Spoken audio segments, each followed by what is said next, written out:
Hola y bienvenidos a un nuevo video tutorial. Este es el segundo video de esta semana en el que estaremos hablando sobre el tema de SQL y no SQL. Sé que muchos de ustedes no conocen estos temas, ya que están empezando a desarrollar sus primeras aplicaciones. Así que comencemos. Dentro de las bases de datos existen dos categorías: las bases de datos SQL o relacionales y las bases de datos no SQL o no relacionales. Primero hablemos sobre las bases de datos relacionales. Este es un modelo que ya conocimos. Usan el lenguaje estructurado de consultas o SQL que nos permiten guardar datos en tablas para luego obtenerlos, manipularlos, actualizarlos o eliminarlos. Estos datos son almacenados en una tabla para poder relacionarlos con otras. Por eso es que se le conocen con el nombre de bases de datos relacionales. Entre algunos ejemplos de gestores de bases de datos relacionales tenemos a SQL Server, MySQL, MariaDB, PostgreSQL y Oracle. Pongamos atención al siguiente ejemplo para entender las características y ventajas que tienen las bases de datos relacionales. El ejemplo consiste de una tabla donde cada fila corresponde con una suscripción a un curso por cada alumno. Toda la información está contenida en una sola tabla, por tanto, no es relacional. Para solucionar este modelo, primero no sabemos si Alex de la primera fila es el mismo alumno que el de la última fila, o si son alumnos con el mismo nombre. Podríamos incluir un email que haga de identificador único, pero es una solución un tanto ambigua. Si alguna suscripción cambia, hay que modificarlo en todas las filas que aparece. No tiene sentido que la información esté duplicada de esta manera. También, si un alumno cambia de curso, habría que cambiar tanto el campo de suscripción como el encargado. Y no hay manera de saber qué cursos y niveles hay disponibles ni cuál es la suscripción hasta que el alumno ha tomado el curso. Parece que esta tabla nos está pidiendo un diseño relacional, donde la información se almacene en varias tablas. Empezamos con la primera tabla, que contendrá los cursos disponibles, cada uno con su identificador, ID curso, su nombre, su nivel y su suscripción. Por otra parte, tenemos la tabla que contendrá solamente la información de cada alumno. Tendrá un identificador ID alumno, su nombre y la fecha en la que inició. En otra tabla vamos a guardar el encargado de impartir el curso. Su identificador será ID encargado y nombre. Y por último, definiremos la tabla que relacionará todo. Cada registro tendrá un ID que relaciona a cada ID alumno con el ID curso y ID encargado correspondiente. En el primer registro nos dice que el alumno con ID 1, que pertenece a Alex, se suscribió al curso con ID 1, que es inglés intermedio, que lo imparte el encargado con ID 1, que corresponde a Mariel, y así los demás registros. Y ya lo tenemos todo relacionado. Esa es la magia de las bases de datos relacionales. El uso de la sintaxis de SQL nos permite traer los datos de las tablas y que estos ya vengan unidos. Esto se hace a través de consultas. Ahora hablaremos sobre las ventajas de SQL. Primero, tenemos que cuenta con datos organizados y estructurados. Esta es la principal ventaja que tienen las bases de datos relacionales, es decir, cuando las tablas se modelan de forma ordenada, como vimos en el ejemplo, es muy rápido de manipular los datos. Otra ventaja es la coherencia de los datos. También, si queremos agregar más registros, eliminarlos o consultarlos será más fácil encontrar las tablas a las que necesitamos acceder para agregar más registros o manipularlos. Otra de las ventajas es que evita la duplicidad de registros. Como cada registro tiene un identificador, esto hará que los datos no tengan redundancia o se dupliquen. También vamos a mencionar algunas de las desventajas. La primera es que los tiempos de respuesta son más lentos a medida que las bases de datos crecen. Si se desea leer datos con esta estructura, va a ser un poco más lento, ya que SQL tendrá que buscar los datos no solo de una tabla, sino que también en las demás tablas que están repartidas, luego juntarlas con una sola consulta y finalmente devolverlas al usuario. Otra es que tiene dificultad de la interfaz, ya que es un sistema un tanto más complejo, también es vulnerable a fallos. Otra desventaja es que los mantenimientos y el almacenamiento son costosos, porque cuando estamos trabajando con grandes volúmenes de datos se necesita un mejor equipo, así como también darle soporte a los datos. Como último punto, veremos lo que son las bases de datos no SQL o no relacionales. No SQL significa No Only SQL. Es un modelo en donde tenemos una gran cantidad de opciones. Son conocidas como bases de datos no relacionales, es decir, no tiene por qué tener relación entre los datos entre una colección y otra. No hay reglas oficiales en cuanto a lo que hace este sistema de bases de datos. Cuentan con algunas características, como que no usan SQL. Como ya dijimos, no usan un lenguaje de definición y manipulación de datos. También no están basadas en tablas, aunque algunas de las bases de datos sí lo pueden hacer. No necesariamente tienen relaciones, ya que son muy flexibles a la hora de registrar datos, podemos almacenarlos sin necesidad de relacionarlos. Están orientados al desarrollo web. La gran mayoría de bases de datos se usan en un entorno web por la amplia cantidad de tipos de datos que se pueden almacenar. Y por último, también son utilizadas para grandes proyectos. Su estructura les permite manejar grandes cantidades de información, por lo que resulta útil en proyectos de grandes escalas.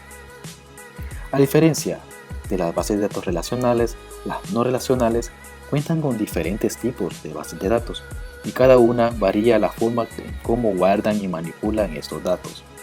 Estos son manejados por diferentes motores de bases de datos. Algunos ejemplos de estos gestores de bases de datos no relacionales son MongoDB, Cassandra, DynamoDB, Redis y Neo4j.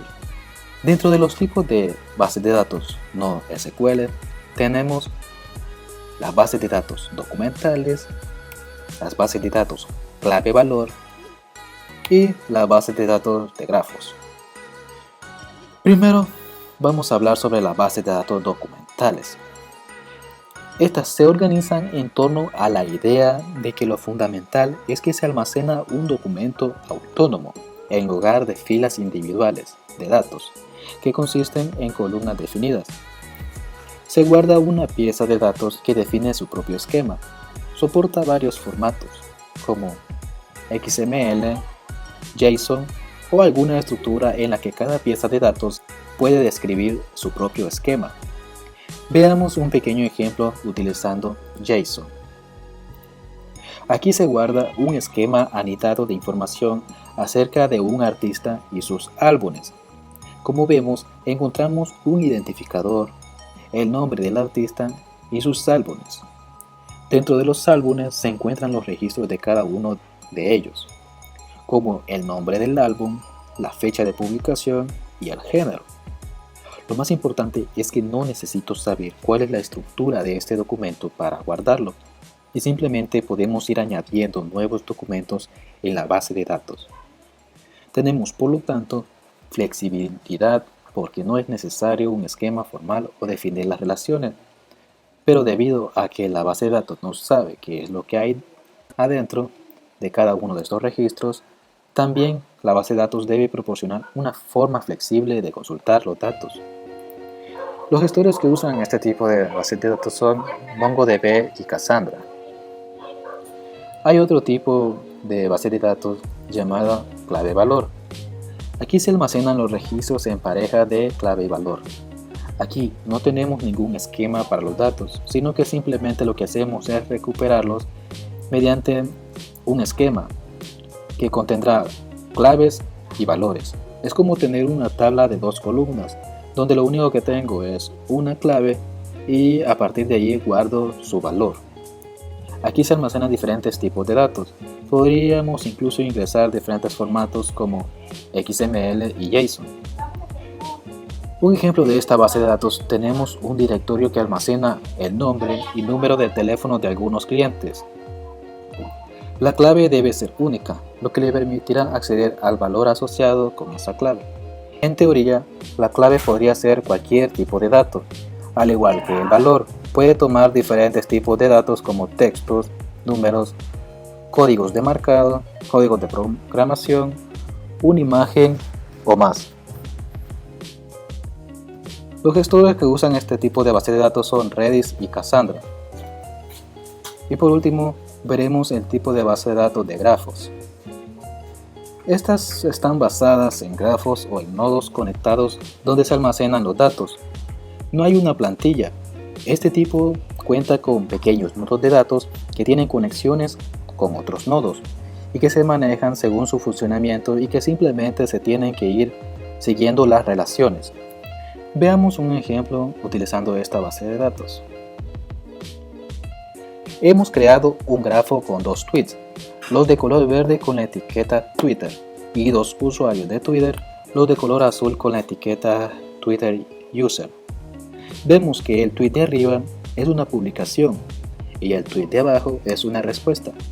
En las relaciones indicamos el tweet que es respondido, los autores que publicaron cada uno y que ambos se siguen.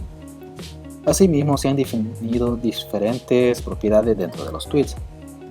Dentro de las etiquetas tweet tenemos 2 atributos, uno para el texto y otro para la fecha.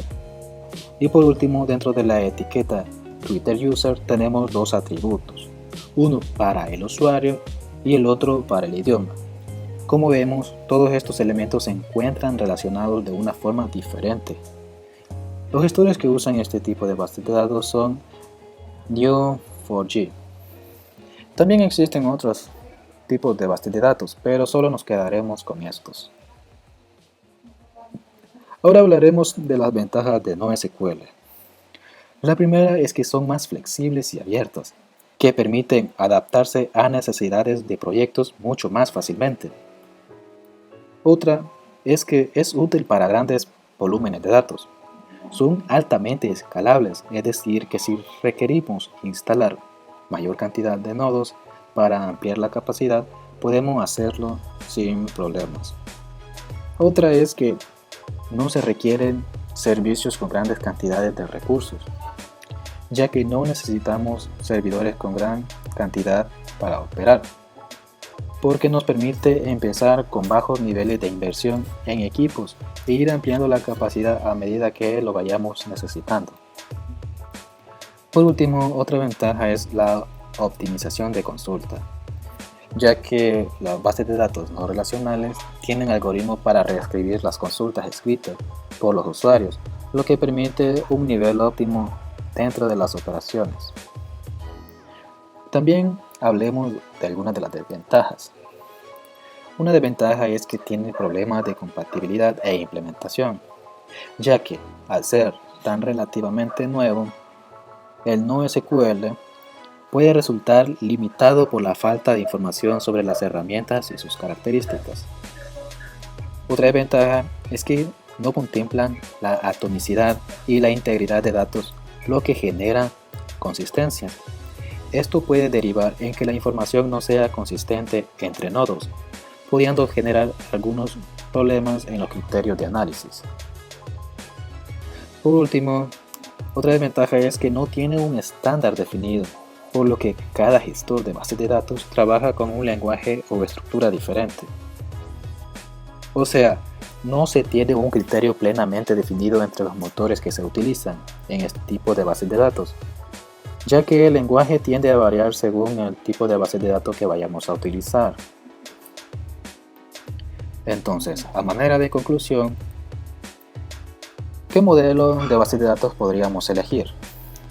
Debemos entender que cada modelo atiende necesidades diferentes. Tenemos que conocer a profundidad las necesidades de cada uno de los proyectos a realizar para escoger nuestra base de datos. Por ejemplo, si nos encontramos con un proyecto en el que los requisitos pueden ser determinados con facilidad y la relación de la integridad de los datos es esencial, debemos recurrir a un modelo SQL o relacional. Ahora bien, si nuestro proyecto necesita el estudio y análisis de datos no relacionados, indeterminados o en constante cambio, y además necesitamos tener grandes cantidades de datos, es mejor optar por una base de datos no SQL o no relacional.